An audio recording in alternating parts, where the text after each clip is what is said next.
Bismillahirrahmanirrahim. Assalamualaikum warahmatullahi wabarakatuh. Hai teman-teman, Alhamdulillah.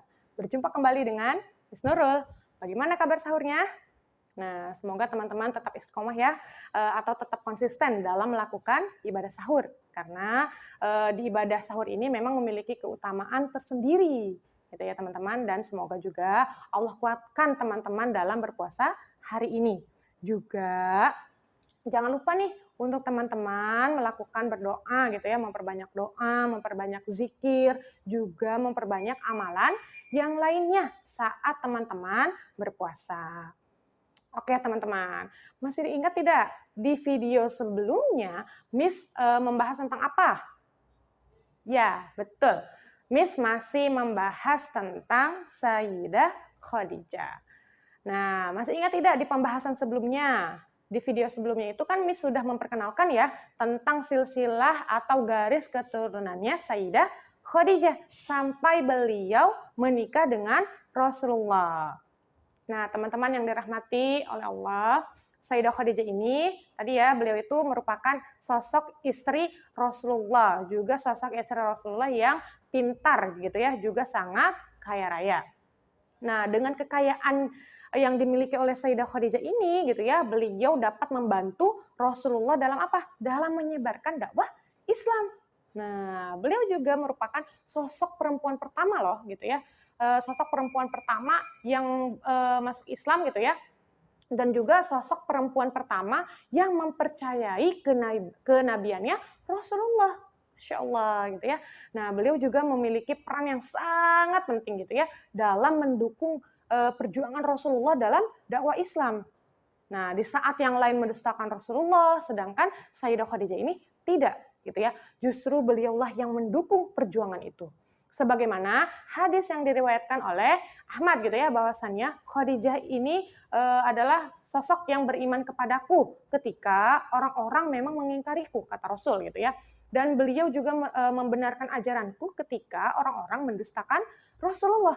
Dan ia juga merupakan perempuan yang selalu membantu perjuangan Rasulullah dengan harta kekayaannya ketika tidak ada orang yang mempedulikannya. Masya Allah, luar biasa kan? Nah, selain itu, Sayyidah Khadijah ini beliau rela gitu ya, berbuat apa saja gitu ya untuk meringankan bebannya Rasul. Sampai seluruh hartanya gitu ya, yang sangat banyak itu habis untuk apa? Untuk membantu dakwahnya Rasulullah gitu. Dan dengan perangannya Sayyidah Khadijah inilah gitu ya, yang membuat Rasulullah itu sangat menyayangi Sayyidah Khadijah. Sampai-sampai ketika Sayyidah Khadijah ini akan wafat gitu ya, Allah dan malaikat itu memberikan salam kepada siapa? Kepada Sayyidah Khadijah.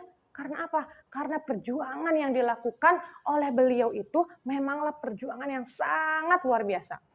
Beliau menghabiskan seluruh hartanya, jiwa dan cintanya itu hanya untuk dakwah Islam.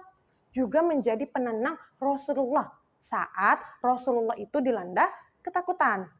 Lalu bagaimana nih Sayyidah Khadijah menjadi sosok yang sangat kaya raya? Gimana ya?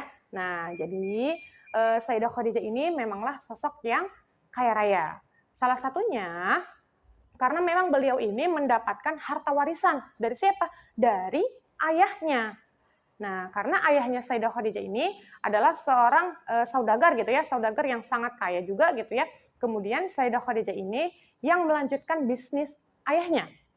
Yang kemudian dengan harta yang diwariskan oleh ayahnya itu gitu ya, menjadi bertambah banyak gitu. Karena dikelola oleh Sayyidah Khadijah. Nah, selain itu pun Sayyidah Khadijah ini memang mendapatkan harta warisan peninggalan dari suami yang pertama dan juga yang keduanya yang telah meninggal. Yang memang gitu ya, kedua suami Sayyidah Khadijah sebelumnya itu memang seorang saudagar juga gitu ya, saudagar yang sangat kaya raya juga gitu. Nah, dengan harta sebanyak itulah gitu ya, Sayyidah Khadijah ini membantu perjuangan dakwahnya Rasulullah. Nah, di balik itu semua gitu ya, memang sosok Sayyidah Khadijah ini adalah sosok yang memang telah disiapkan oleh siapa? Oleh Allah untuk membantu Rasulullah dalam apa? Dalam berdakwah. Nah, kemudian Sayyidah Khadijah ini bersama Rasulullah itu telah memiliki keturunan gitu ya. Antara lain ya, anak-anaknya beliau itu ada Qasim gitu ya, terus ada Abdullah juga, ada Zainab, ada Ruqayyah, ada Ummu Kulsum, dan juga ada Fatimah Az-Zahra. Nah lalu, kapan ya gitu ya Sayyidah Khadijah ini wafat gitu ya atau meninggal gitu ya? Ada teman-teman yang tahu? Oke, Miss jelaskan ya gitu ya. Jadi Sayyidah Khadijah ini gitu ya, menurut beberapa sumber sejarah gitu ya, beliau wafat saat beliau berusia di 65 tahun. Dan memang kalau kita hitung-hitung gitu ya, dari beliau lahir berarti beliau itu wafat di tahun ya, di tahun 620 Masehi. Gitu. Karena tadi beliau wafat di usia 65 tahun.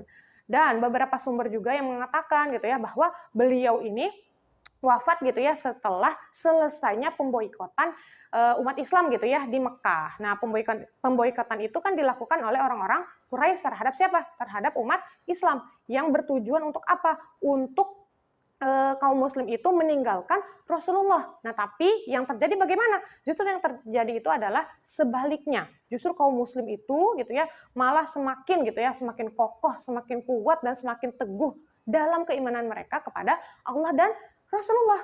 Masya Allah. Nah, tapi teman-teman gitu ya, dengan wafatnya Sayyidah Khadijah ini gitu ya, tentu gitu ya, Rasulullah sangat merasa sedih dan merasa kehilangan gitu ya, kehilangan sosok istri yang setia gitu ya, yang mendampingi dalam keadaan suka dan duka, juga merupakan sosok yang sangat luar biasa gitu ya.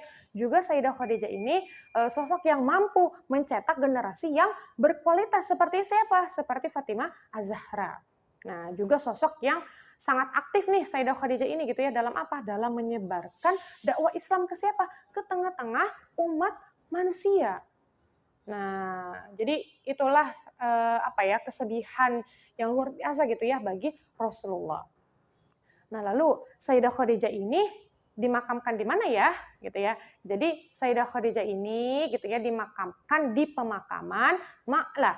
Nah, bagi teman-teman yang melakukan umroh atau haji gitu ya di Tanah Haram gitu ya, tentu tidak asing ya dengan sebutan nama pemakaman Al-Ma'la itu. Nah, selain itu juga dikisahkan nih teman-teman gitu ya, di beberapa sumber itu gitu ya, beberapa sumber sejarah mengisahkan gitu ya bahwa saat saudaranya Sayyidah Khadijah ini main gitu ya, bersilaturahmi ke rumahnya Rasulullah gitu, bernama Halah ya, saudaranya ini bernama Halah binti Huwailid gitu ya. Beliau itu berkunjung gitu ya, berkunjung kemana? Ke rumahnya Rasulullah. Nah, kemudian Halah ini gitu ya atau saudaranya Khadijah ini meminta izin kepada Sayyidah Aisyah gitu ya untuk menemui Rasulullah. Nah, kemudian suaranya Halah binti Huwailid tadi gitu ya, yang saudaranya Khadijah ini gitu ya, sangat mirip gitu ya, sangat mirip dengan suaranya Sayyidah Khadijah yang membuat gitu ya Rasulullah ini sangat sedih gitu ya ketika mendengar suara itu gitu. Masya Allah, luar biasa ya. Jadi cintanya Rasul itu kepada Sayyidah Khadijah ini sangat luar biasa. Nah, lalu ya ketika Sayyidah Khadijah ini wafat gitu ya, nah Sayyidah Khadijah itu mendapatkan salam dari siapa? Dari Allah dan juga para malaikat. Nah, dari teman-teman nih, mau tidak dicintai oleh Rasul seperti itu, juga mendapatkan salam dari Allah juga malaikat? Tentu mau ya gitu ya. Maka teman-teman perlu ya kita mencontoh dari perilakunya Sayyidah Khadijah ini gitu. Jadi yang dapat disimpulkan dari segala perilaku dan sikapnya Sayyidah Khadijah ini salah satunya gitu ya. Pertama nih yang dapat disimpulkan pertama itu Sayyidah Khadijah ini memang memiliki kebiasaan yang baik, yaitu apa? Beliau ini meninggalkan kebiasaan jahiliyah. Yaitu apa? Kebiasaan orang-orang Arab pada masa jahiliyah itu kan pertama gitu ya, mereka suka berdandan gitu ya. Berdandannya untuk apa? Karena apa? Mereka suka berdandan untuk dilihat, ingin dipuji gitu ya. Kemudian juga mereka itu menggunakan gelang gitu ya. Jadi gelangnya itu bergemericik gitu ya, bunyi gitu. Untuk apa? Untuk menarik perhatian orang lain. Juga kebiasaan orang jahiliyah saat itu yang selanjutnya gitu ya, mereka itu sering menggunakan gitu ya, menggunakan pakaian yang terbuka. Nah, karena apa? Karena ingin dilihat. Sedangkan Sayyidah Khadijah ini meninggalkan semua kebiasaan jahiliyah itu. Masya Allah ya. Nah yang kedua gitu ya, Sayyidah Khadijah ini memang beliau itu menjauhkan diri dari apa? Dari hal yang tidak penting, perkumpulan yang tidak penting, obrolan yang tidak penting, juga tontonan yang tidak penting. Nah yang ketiga, Sayyidah Khadijah itu mencari tahu segala hal yang dilarang oleh Allah dan juga yang diperintahkan oleh Allah. Yang selanjutnya, Sayyidah Khadijah ini rela gitu ya, berkorban jiwa, harta, dan seluruhnya untuk Islam. Nah, semoga teman-teman bisa ya meneladani sikap dan perilakunya Sayyidah Khadijah yang mulia ini. Amin, amin, ya rabbal alamin. Wallahu a'lam bishawab. Kurang lebihnya mohon maaf. Assalamualaikum warahmatullahi wabarakatuh.